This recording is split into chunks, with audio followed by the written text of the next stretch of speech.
Virtual assistant ka ba at gustong kumuha ng 2025 Mitsubishi L300 FB para sa delivery o negosyo?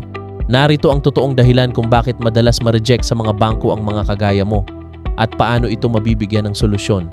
Bakit nga ba madalas ma-reject sa auto loan ang mga virtual assistant? 1. Freelance status, hindi regular employee.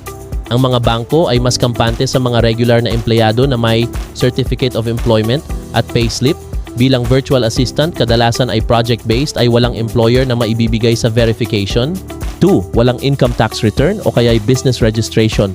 Karamihan sa virtual assistant ay hindi rehistrado sa DTI at BIR, kaya walang income tax return, ITR, na hinahanap ng bangko para sa self-employed. 3. Hindi traceable ang income. Madalas ang bayad ng clients ay dumadaan sa PayPal, Wise, GCash o direct remittance. Kung wala kang bank account na nagpapakita ng consistent cash-in, ay red flag ito sa financing institutions.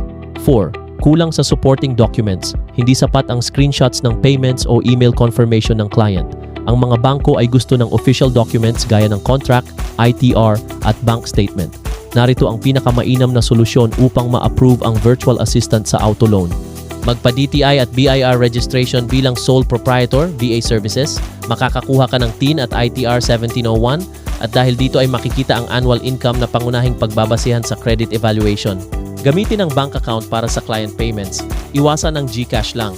Dapat consistent ang pasok ng income sa bangko para maipakitang stable ang kita. Mag-ipon ng at least 6 months latest bank statement para sa cash flow analysis ng credit evaluation.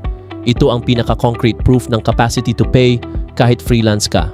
I-prepare ang contract with client kung meron, kahit digital lang. Plus points kung may agreement showing monthly pay at duration. Kung kulang pa rin kumuha ng co-maker na may regular income upang mas tumaas ang chance ng bank approval. Gagawan natin ng paraan yan at sisiguraduhin ko sa iyo na sa loob ng 3 hanggang 5 araw ay makatatanggap ka ng bank approval at 2 araw naman sa releasing ng unit mo. Tumawag lang sa numerong 091240606686 para sa mga karagdagang detalye.